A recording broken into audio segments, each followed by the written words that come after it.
And now, from around the state, your top stories on Wisconsin 360.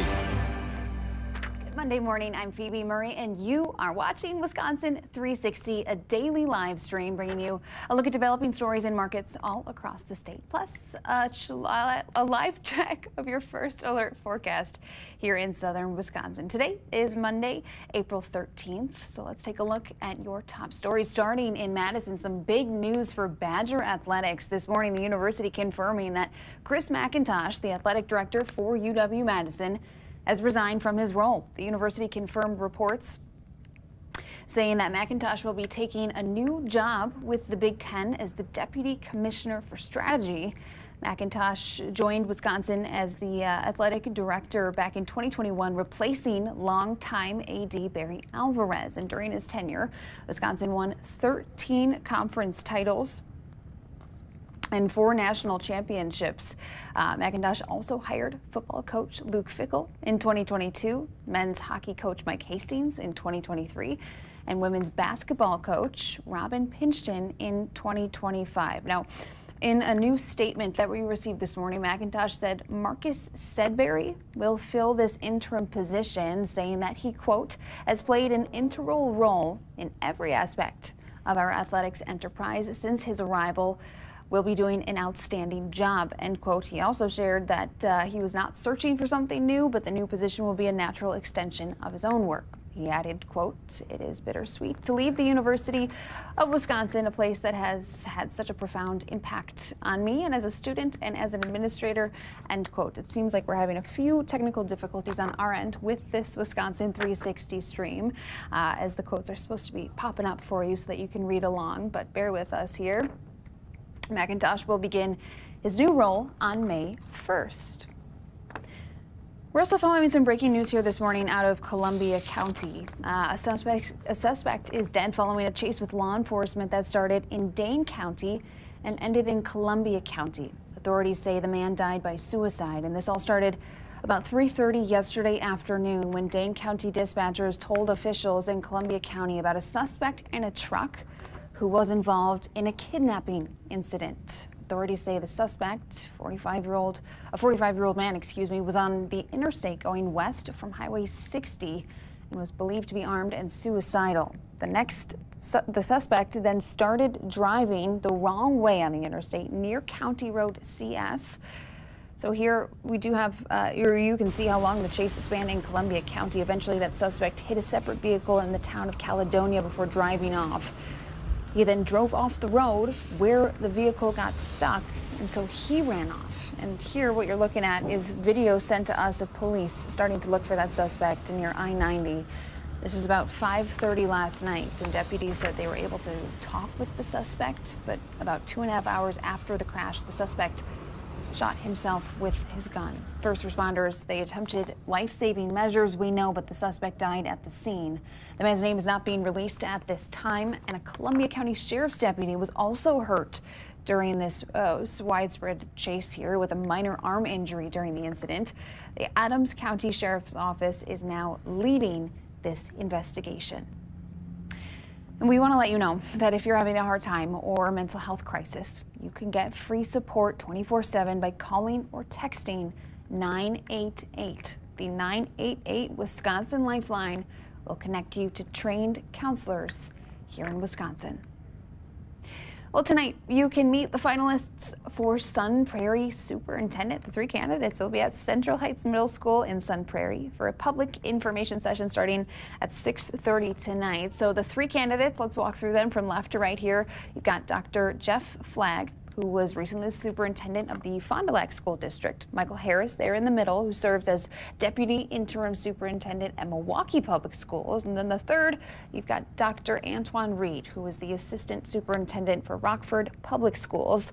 The school board is expected to make a decision by this Thursday, so we'll have updates for you on that front as well on Thursday. Those are the top stories out of Madison here for this Monday morning. So now let's head northeast for a check of the top stories out of Green Bay. Here's morning anchor Tammy Elliott, BAY. Hello from Green Bay, I'm Tammy Elliott. Here are stories making headlines in Northeast Wisconsin. We're following breaking news from New London police. Missing 3-year-old Tyson has been found. New London just giving us this update before 8 o'clock this morning. Posting on Facebook, they want to thank the community for sharing his photo online and for support. Around 6:15 this morning, New London police posted on its Facebook page saying this little boy went missing, last seen in the 1000 block of West Beacon Avenue near the middle school around midnight. But again, he has been found. We don't have any other details. We will continue following this and share any details both on air and online. We're hearing from UW-Oshkosh students after a shooting near campus Saturday night. Police say a 23-year-old Amro man is in custody and a 17-year-old is in the hospital with minor injuries. That shooting happened during a pub crawl, which happens twice a year. It's a popular drinking event not sanctioned by the city or the university. Two students who live near the scene say they saw a fight starting farther down the street and watched it move closer to their home. They were already on the phone with police when they heard gunfire right outside their front door. My first thing was just to tell them that somebody got injured. They got him onto the lawn, and then we all just kind of ran inside as fast as we could. There was a bunch of random people that ran inside, and I just kind of pushed them out the back door. I wanted everybody to get out my house. I was just stressed out. And Oshkosh police say they are investigating and formal charges are pending for the alleged shooter.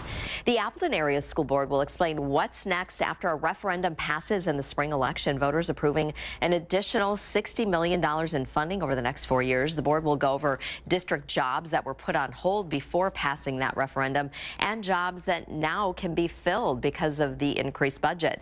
After the presentation tonight, residents will be able to ask the board any questions about the next steps. That meeting starts at 6 tonight. It's at the Scullin Leadership Center in downtown Appleton. Today, nearly all of the bike and horse trails in Brown County are open for this season. The only one that's not opening today is the Nashotah Park Horse Trails. They continue to monitor the conditions there. So both the bike and horse trails at Reforestation Camp opened at dawn. The Fox River Horse Trail will also open today. Trail passes are required for everyone 16 and older. And of course, make sure you check your first alert forecast to make sure it's safe to ride. That's what's making headlines here in Northeast Wisconsin. Hope you have a great day. Tammy, thank you. And by the way, no relationship to our Tim Elliott, but that was Tammy Elliott up in Green Bay. If you want to learn more on any of those stories, you can always head to their website, WBAY.com. All right, now we're going to head to Western Wisconsin, our sister station up there, WEAU 13 News. Here's morning anchor Bob Gellar. Bob Gallagher. Here's the latest news headlines on this Monday morning. Over the weekend, Altoona High School hosted their community engagement event, gathering community leaders to coordinate how to prepare students for post-graduation life. Over 50 attendees collaborated on what they see as working in the school district and what improvements can be made to ready graduates for life after high school. Altoona Superintendent Dr. Heidi Eliopoulos spoke on the importance of the community input in readying students for civilian life. Every single child has a role in our future community, and they all have a different pathway to get there. So we are deliberate in preparing students for what's next. So they have the knowledge, experiences, and confidence to follow their dreams, whatever those dreams might be, so that they too can be contributing members of Altoona in the future. And those ideas and comments shared will reinforce the district's plans for the next 5 years. And the Altoona City Council has unanimously approved $54,000 in funding for The Yard. That's the city's container park. The Yard officially opened in July of last year. It features restaurants, a tap room, and a live music stage, all constructed from shipping containers. City Council approved funding for several maintenance projects, including the replacing of the roof on the tap room and adding tile flooring in the restaurants, as well as the purchase of a multi-purpose event tent.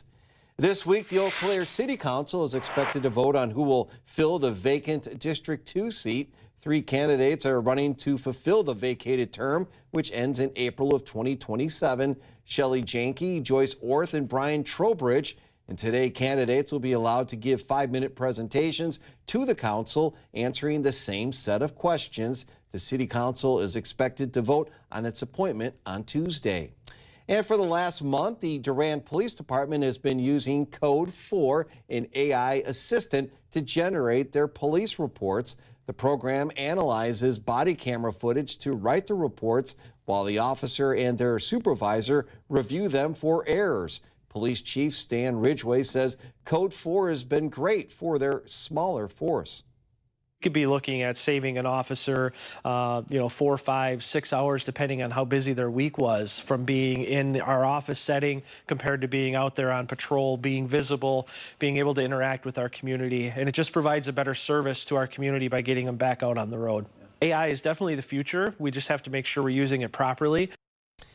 And the department is currently using Code 4 for free on a trial basis, but is looking to add to the budget for 2027. That's the latest news headlines from Western Wisconsin. I'm Bob Gallagher. Have a great day. Bob, thank you. And for any more on those stories that you just heard out of 13 News, you can enter their website, weau.com. All right, rounding out our Wisconsin 360 here on this Monday morning. We're going to look at the top stories now out of Wausau. I'll hand it over to morning anchors Aaron Taylor and Cassandra Cepeda. Good morning from Wausau. I'm Cassandra Cepeda. And I'm Aaron Taylor. Well, if you have a teen who just started driving, listen up. The Grand Theater is hosting a free event today to help them stay safe on the road. The Safe Driving Choices That Save Lives event will bring together Wausau firefighters, police, and trauma doctors to talk about how to prevent deadly crashes. The free event is designed for young, new drivers and their families, covering distracted driving, defensive driving, seat belts, and the dangers of driving under the influence.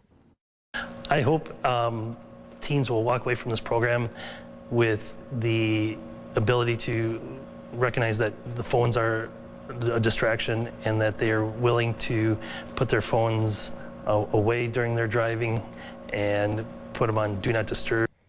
Tonight, there will also be a very personal message. Ron and Janelle Thomas from Mosinee will share the story of their daughter, Caitlin, who was killed in a wrong-way OWI crash.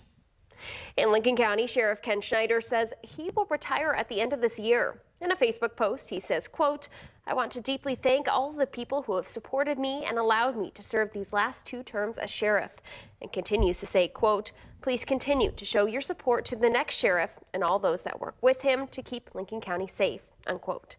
His announcement follows the Portage County Sheriff, who will also not be seeking re-election. Well, today, the man accused of making threats against the superintendent of the Tomorrow River School District will be back in court. Prosecutors say 54-year-old Richard Schneider sent a series of online messages threatening a school shooting, even talking about shooting staff as they ran away. Schneider faces 3 charges, including felony stalking with intent to access records and making terrorist threats, plus a misdemeanor count tied to the threatening messages. His initial appearance is set for 3 o'clock this afternoon. There are no injuries after a weekend fire at Crystal Finishing Systems in Mosinee. The first call came in just after 5 Saturday night. Crews are still investigating the cause of the fire, but say the damage is moderate. And while the plant has returned to normal production, 1 line remains down for repairs. An art festival raises money for the Portage County community. On Sunday, thousands of people made their way to Plover to see the handcrafted creations. Over 50 booths filled the halls of Artisan Fair and Oso's Brewing Company. They included paintings, woodwork, mosaics, jewelry, and a whole lot more. One artist from Green Bay says the art is a way of connecting the community. Actually, it's getting a good start right now, so we're looking forward to see more people and then come and support the artists. We all need the arts right now. This is the best moment, and we can get connected. We need each other. Visitors were able to shop unique pieces, participate in raffles, and make crafts. All proceeds from the art raffle will be donated back to the art community in central Wisconsin with the grants. Last year, they were able to raise almost $3,000. That's a look at the top stories from across north central Wisconsin. All right, Aaron and Cassandra, thank you. For more on any of those stories that you just heard about, you can head to their website, WSAW.com. That's it for Top Stories on Wisconsin 360 this Monday. I'm signing off, but stick around because we have meteorologist Delaney Bowles, who is going to be detailing your first alert forecast. We have 2 first alert days, both today and tomorrow. A heavy stretch of some active weather patterns with severe weather certainly going to be touching our area, so that's something you don't want to miss. Sounds like she might be over at the live desk getting ready, but we're going to take a quick break and she'll join you with the weather after this.